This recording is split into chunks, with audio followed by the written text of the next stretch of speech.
Hi everyone, theory of സ്ട്രക്ചേഴ്സിലെ പുതിയൊരു video ക്ലാസ്സിലോട്ട് എല്ലാവർക്കും സ്വാഗതം. ഇന്ന് ഡിസ്കസ് ചെയ്യണത് സപ്പോർട്ടിംഗ് റിയാക്ഷൻസ് കണ്ടുപിടിക്കുന്ന പ്രോബ്ലമാണ്.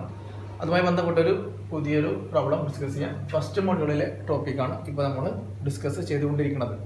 ഓക്കെ, ക്വസ്റ്റ്യൻ ഇതാണ്: find the reactions of a simply supported beam 4 meter long carrying concentrated loads of 20 kilonewton and 30 kilonewton at a distance of 1 meter and 3 meter from left support.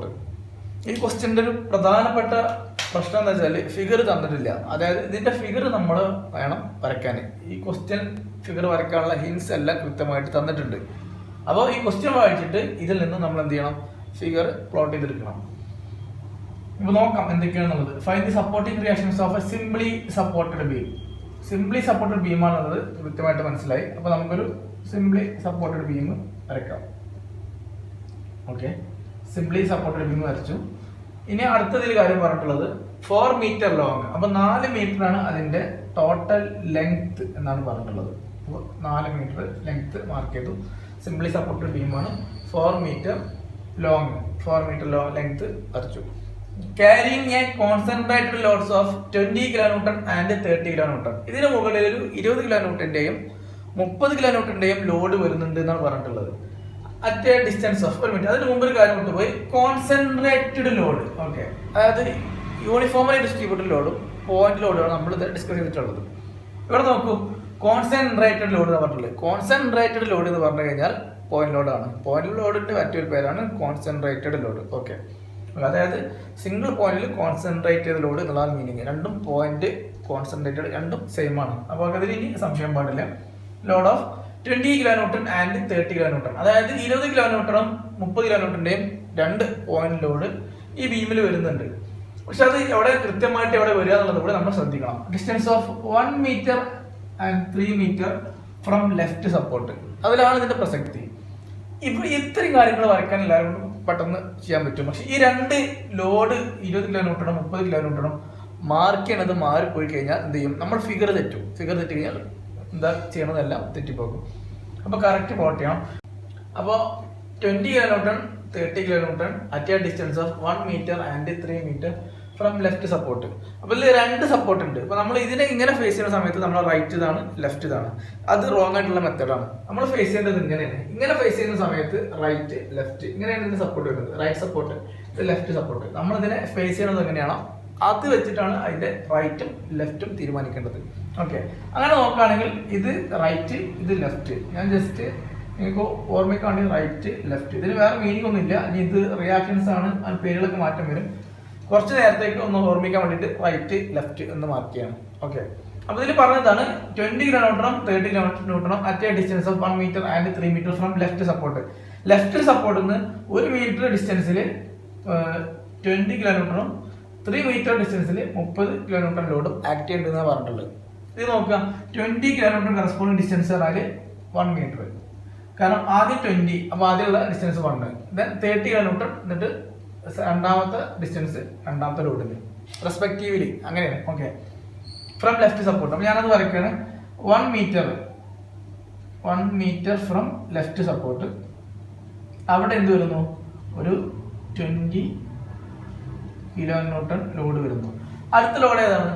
30 kilonewton at a distance of 3 meter from left support. Okay, അപ്പൊ ഇവിടുന്ന് ഒരു left support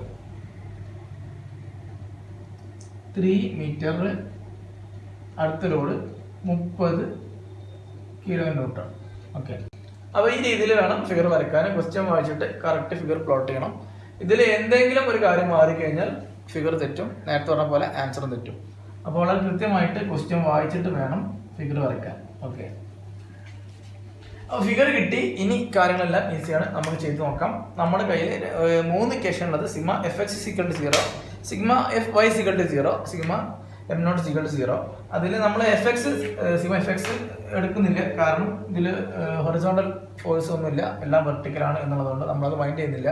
പിന്നെ നമുക്ക് കാണേണ്ടത് ഈ രണ്ട് force ആയതുകൊണ്ട് ഈ റിയാക്ഷൻസ് RA RB ആയതുകൊണ്ട് സപ്പോർട്ടിങ് റിയാക്ഷൻസ് ഇവിടെ റിയാക്ഷൻസ് എന്ന് പറഞ്ഞിട്ടുള്ളൂ. അപ്പോൾ റിയാക്ഷൻസ് ആണ് കണ്ടുപിടിക്കേണ്ടത്.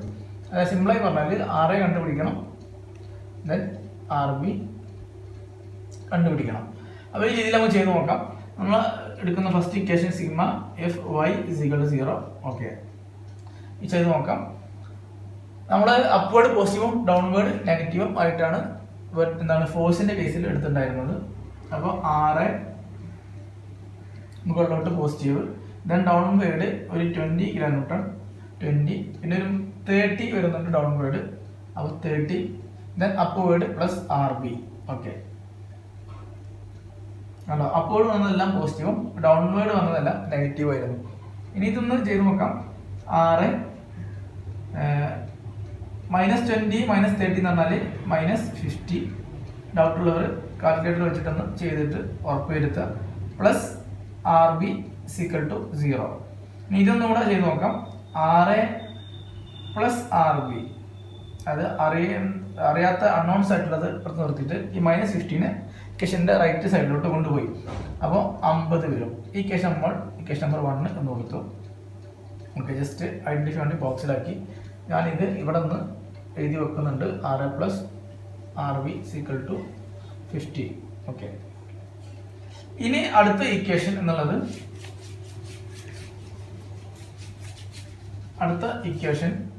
Sigma MA = 0. M നോട്ട് എന്നാണ് നമ്മൾ മൊമെന്റ് അബൌട്ട് അല്ലെങ്കിൽ വിത്ത് റെസ്പെക്ട് ടു A = 0. ബിയും എടുക്കാം, എയും എടുക്കാം, അങ്ങനെ കണ്ടീഷനൊന്നുമില്ല. ഏതെങ്കിലും അൺനോൺ ആയിട്ടുള്ള ഫോഴ്സ് റിയാക്ഷൻസ് ഏതാണോ കണ്ടുപിടിക്കേണ്ട ഏതെങ്കിലും റിയാക്ഷൻസിന്റെ ആ ഒരു പോയിന്റ് സെലക്ട് ചെയ്യുക എന്നുള്ളതാണ്. അപ്പോൾ സിഗ്മ MA = 0 ഞാൻ ചെയ്ത് കഴിഞ്ഞാൽ മൊമെന്റ് RA × 0. MA എന്നായതുകൊണ്ട് ഞാൻ ഇനി അത് എഴുതുന്നില്ല. RA × 0 എന്ന് വരിക. അപ്പോൾ ഓട്ടോമാറ്റിക് അത് 0 ആയി പോകും. അതുകൊണ്ട് ഞാനത് ഇതിൽ കാണിക്കുന്നില്ല. അത് കാണിക്കാത്തതുകൊണ്ട് പ്രശ്നമില്ല. ഞാൻ അത് തെറ്റിദ്ധരിക്കരുത്. കഴിഞ്ഞ പ്രവർത്തനത്തിലെല്ലാം ഞാനത് കാണിച്ചിട്ടുണ്ട്. അങ്ങനെ ഈ ടേംസ് കൂടെ അതിൽ ഉൾപ്പെടുത്തിയിട്ടുണ്ട്. ഇപ്പോൾ RA × 0 എന്നാണ് വരിക. കാരണം ലോഡ് ഇൻറ്റു പെർപെൻഡിക്കുലർ ഡിസ്റ്റൻസ് എവിടെയാണ്? ഈ RA ആക്കിയത് ഏലാണ്. അപ്പോൾ അങ്ങോട്ടുള്ള പെർപെൻഡിക്കുലർ ഡിസ്റ്റൻസ് എന്ന് പറഞ്ഞാൽ ഏഴ് രണ്ടും സെയിം പോയിന്റിലായതുകൊണ്ട് അവിടെ ഡിസ്റ്റൻസ് ഇല്ല. RA × 0, അപ്പോൾ അത് 0 ആയി പോകും. അതുകൊണ്ട് ഞാനത് ഇതിൽ എഴുതുന്നില്ല. ഓക്കെ, ബാക്കിയുള്ള ടൈം എഴുതാം. 20. ഓക്കെ, 20 ഡൗൺവേർഡ് ആണ്. ഓക്കെ, ശരിക്ക് ഞാൻ ഇവിടെ തന്നെ ഒരു തിയറി പറഞ്ഞു പോവാണ്, അല്ലെങ്കിൽ അത് ഒരു നീതിയാവില്ല എന്നുള്ളതുകൊണ്ടാണ്. കാരണം ഇവിടെ നമ്മൾ ഡൗൺവേർഡ് അപ്വേർഡ് എന്ന രീതിയിലല്ല മൂവ്മെന്റിന്റെ കേസിൽ സൈനെ ഡിറ്റർമൈൻ ചെയ്യുന്നത്. Clockwise anticlockwise എന്നുള്ള രീതിയിലാണ്. എന്ന് പറഞ്ഞാൽ ഇപ്പൊ നമ്മൾ എബൌട്ട് ചെയ്യാൻ നിർത്തി കഴിഞ്ഞാൽ ഈ ഭാഗം fixed meaning.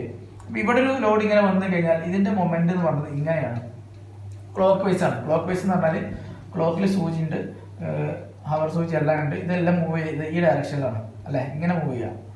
Clock vice direction ഇങ്ങനെ മൂവ് ചെയ്യുക സൂചി നീട്ടില്. അപ്പോൾ ആ രീതിയിലാണ് ക്ലോക്ക് വൈസ്. ഓക്കെ, അപ്പോൾ ഞാനിവിടെ എടുത്തത് ക്ലോക്ക് വൈസ് നെഗറ്റീവ് ആയിട്ടാണ്. ഓക്കെ, ഇനി ഈ ഒരു കേസ് മാറ്റിയിട്ട് ഞാനിവിടെ എന്ത് ചെയ്തു, ഇങ്ങനെ ഒരു ഫോഴ്സ് ഉണ്ടായിരിക്കും. അപ്പോൾ ഇതിന്റെ മൊമെന്റ് എന്ന് പറഞ്ഞാൽ ഓട്ടോമാറ്റിക് ഇങ്ങനെയാണ്.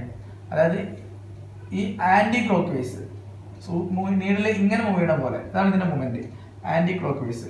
അപ്പോൾ ഞാൻ എന്ത് ചെയ്തു, ആന്റി ക്ലോക്ക് വൈസ് പോസിറ്റീവും ആയിട്ട് കൺസിഡർ ചെയ്തു. ഓക്കെ, സംഭവമൊന്നുമില്ല. ഒരു ഡയറക്ഷൻ ക്ലോക്ക് വൈസ് ആക്കി എടുക്കുമ്പോൾ ഓപ്പോസിറ്റ് ഡയറക്ഷൻ നെഗറ്റീവ് ആക്കി എടുക്കുക എന്നുള്ളതാണ്. അതായത് ഞാനിവിടെ ക്ലോക്ക് വൈസ് നെഗറ്റീവ് ആക്കി എടുത്തു, ആന്റി ക്ലോക്ക് വൈസ് പോസിറ്റീവ് ആക്കി എടുത്തു. ഇനി തിരിച്ചെടുക്കാം, ക്ലോക്ക് വൈസ് പോസിറ്റീവും ആന്റി ക്ലോക്ക് വൈസ് നെഗറ്റീവ് ആക്കി എടുക്കാം. എങ്ങനെ ആയാലും തെറ്റില്ല. പക്ഷേ ഇപ്പം ഞാൻ ചെയ്തു പോകുന്ന റൂട്ടിൽ ചെയ്ത് ഒരു മെത്തേഡിൽ എല്ലാവരും ഇത് ഫോളോ ചെയ്ത് പോവുക. കാരണം അതിൽ ഒരു തവണ ഇങ്ങനെ ക്ലോക്ക് വൈസ് പോസിറ്റീവും ഒരു തവണ ക്ലോക്ക് വൈസ് നെഗറ്റീവ് ആക്കി എടുക്കുമ്പോൾ പിന്നെ ഡൗട്ടുകൾ കൂടി വരും എന്നുള്ളതാണ്. അപ്പോൾ ഒരു മെത്തേഡ് ഫോളോ ചെയ്ത് പോവാം. ഇനി ഇതിൽ തന്നെ ഞാനൊരു കേസും കൂടെ ഇതിന് കൂടെ തന്നെ തിയറി പറഞ്ഞു പോകണം. ഇപ്പോൾ എന്ന് പറഞ്ഞ പോയിന്റ് ഇവിടെയാണ്. ഓക്കെ, ഇവിടെ ഒരു ഫോഴ്സ് ഇങ്ങനെ വന്നു, ഇവിടെ ഒരു ഫോഴ്സ് ഇങ്ങനെ വന്നു. ഓക്കെ, ഇവിടുത്തെ മൊമെന്റ് എന്നുള്ളത് ഇങ്ങനെയാണ് ഞാൻ പറഞ്ഞു. അത് ഏതാണ്? ക്ലോക്ക് വൈസ് ആണ്. ഓക്കെ, അപ്പോൾ ഞങ്ങൾ ക്ലോക്ക് വൈസ് നെഗറ്റീവ് ആക്കി എടുക്കുന്നു. എബൌട്ട് ചെയ്യാന്ന് പറഞ്ഞത്. അപ്പോൾ ഇവിടെ ഒരു ഫോഴ്സ് ഉണ്ട്, ഈ ലോഡിന്റെ മൊമെന്റ് ഇങ്ങനെയാണ്. ഓക്കെ, അപ്പോൾ ഇത് നോക്കൂ, ഇത് ക്ലോക്ക് വൈസ് ആണെങ്കിൽ ഇത് ആന്റി ക്ലോക്ക് വൈസ് ആണ്. രണ്ടും താഴോട്ടാണ് അല്ലെ, രണ്ടും താഴോട്ടാണ്. പക്ഷെ എബൌട്ട് ഈ പോയിന്റിന് വളരെ ഇമ്പോർട്ടൻ്റ് ആണ് ഈ കേസിൽ. എബൌട്ട് എ എന്നുള്ള പോയിന്റ് അതിനെ ബേസ് ചെയ്തിട്ടാണ് മൊമെന്റ് ഇങ്ങനെ വരയ്ക്കുക. ഓക്കെ, ഇനി ഇതിലും ഒരുപാട് ചിന്തിച്ചിട്ട് പ്രശ്നമാക്കേണ്ട ആവശ്യമൊന്നുമില്ല. നമ്മൾ ഒരു ഫിക്സഡ് എന്തിനു എന്താണ് സൈഡിൽ ഒരു പോയിന്റ് എടുത്തു, ആ പോയിന്റിന്റെ റൈറ്റ് സൈഡിൽ ഡൗൺവേർഡ് പോസിറ്റീവോ നെഗറ്റീവോ ഒക്കെ എങ്ങനെ എടുത്താലും ഈ പോയിന്റിന്റെ ലെഫ്റ്റ് സൈഡിലുള്ളത് ഇവിടെ എടുത്ത സൈനിന് ഓപ്പോസിറ്റ് എടുക്കുക. ഞാൻ പോസിറ്റീവ് നെഗറ്റീവ് ഒന്നും പറയുന്നില്ല. ഇവിടെ ഏതാണോ സൈൻ എടുത്തത് ഡൗൺവേർഡ് അതിന് ഓപ്പോസിറ്റ് സൈന് ഇവിടെ എടുക്കുക. അപ്പോൾ ഇവിടെ പോസിറ്റീവ് നെഗറ്റീവ് എടുത്തു കഴിഞ്ഞാൽ ഇപ്പുറത്ത് പോസിറ്റീവ് എടുക്കുക. ഓക്കെ, അത്രയേ ഉള്ളൂ ഇതിന്റെ ലോജിക്ക്. ഇത്ര സിമ്പിൾ കാര്യമാണ്, അത് മനസ്സിലാക്കി പോവാം. അപ്പോൾ എന്തായാലും നമ്മുടെ പ്രോബ്ലത്തിലോട്ട് കടന്നു വരികയാണ്. -20, കാരണം ഞാൻ പറഞ്ഞു ഡൗൺവേർഡ് എന്നുള്ള ഇതിൽ ഇതുവരെ പറഞ്ഞത് ആ രീതിയിൽ പറഞ്ഞു പോവാണ്. -20 ഇൻറ്റു പെർപെൻഡിക്കുലർ ഡിസ്റ്റൻസ് പറഞ്ഞാൽ ഈ ലോഡ് ആക്ട് ചെയ്യുന്നത് എവിടെയാണ്, ഇവിടുന്ന് ഏലോട്ടുള്ള പെർപെൻഡിക്കുലർ ഡിസ്റ്റൻസ്, ഈ ഡിസ്റ്റൻസ്. അപ്പോൾ -20 ഇൻറ്റു 1. ഓക്കെ, ഞാനിങ്ങനെ മാർക്ക് ചെയ്തു. ആ മൊത്തം ടൈം ഒരു ബ്രാക്കറ്റിലാക്കി. ഇനി അടുത്ത ഫോഴ്സ് എന്നുള്ളത് 30 ആണ്. 30 ഡൗൺവേർഡ് ആണ്. അപ്പോൾ ഞാൻ അതിന് എന്ത് ചെയ്തു, മൈനസ് ഇട്ടു. -30 ഇൻറ്റു പെർപെൻഡിക്കുലർ ഡിസ്റ്റൻസ്. ഇപ്പം മൊമെന്റ് ആണ് കാണുന്നത്, അത് ഓർമ്മ വേണം. നേരത്തെ ഫോഴ്സും ഇപ്പോഴത്തെ മൊമെന്റ് തമ്മിൽ കുറെ പേർക്ക് ഇങ്ങനെ ഡൗട്ടായി ഇത് മൈൻഡിൽ നിന്ന് പോയി കഴിഞ്ഞാൽ പിന്നെ എന്താണ് ലോഡ് ഇൻറ്റു ഡിസ്റ്റൻസ് എന്നുള്ള ഡൗട്ടുകളൊക്കെ വരും. ഇപ്പം ചെയ്യുന്നത് മൊമെന്റ് ആണ്. അത് ഈ സ്റ്റെപ്പ് ചെയ്യണത് ത്രൂ ഔട്ട് മൈൻഡിൽ എപ്പോഴും ഓർമ്മ വേണം. മൊമെന്റ് ആണ്. 30 ഇൻറ്റു പെർപെൻഡിക്കുലർ ഡിസ്റ്റൻസ് പറഞ്ഞാൽ ഇവിടെ നിന്ന് അപ് ടു എ, കാരണം എബൌട്ട് മൊമെന്റ് എബൌട്ട് എ എന്നാണ് പറഞ്ഞത്. അപ്പോൾ എ വരെയുള്ള ഡിസ്റ്റൻസ് എടുക്കണം. ലോഡ് മുതൽ നമ്മൾ പറഞ്ഞ പോയിന്റ് ഏതാണോ അതുവരെയുള്ള ഡിസ്റ്റൻസ് എടുക്കണം. ഇവിടെ എ ആണ്. അപ്പോൾ എ വരെയുള്ള ഡിസ്റ്റൻസ് എന്ന് പറഞ്ഞാൽ 30 ഇൻറ്റു 3. ഇനി അടുത്ത റിയാക്ഷൻസ് ലോഡ് എന്നുള്ളത് RB ആണ്. RB അപ്വേർഡ് ആണ്. നമ്മൾ ഇതുവരെ ഡൗൺവേർഡ് എല്ലാം നെഗറ്റീവ് എടുത്തത്, അപ്പോൾ അപ്വേർഡ് പോസിറ്റീവ് ആണ് എടുക്കുന്നത്. അപ്പോൾ RB എന്ന് പറഞ്ഞാൽ RB ഇൻറ്റു പെർപെൻഡിക്കുലർ ഡിസ്റ്റൻസ്. എങ്ങോട്ടുള്ള distance? Up to A, about A, point A വരെയുള്ള ഡിസ്റ്റൻസ്. RBന്റെ അവിടെ നിന്ന് എ വരെ ഡിസ്റ്റൻസ് എന്ന് പറഞ്ഞാൽ 4. RB into 4 equal to 0. ഇങ്ങനെ ഇക്വേഷൻ ലഭിക്കും.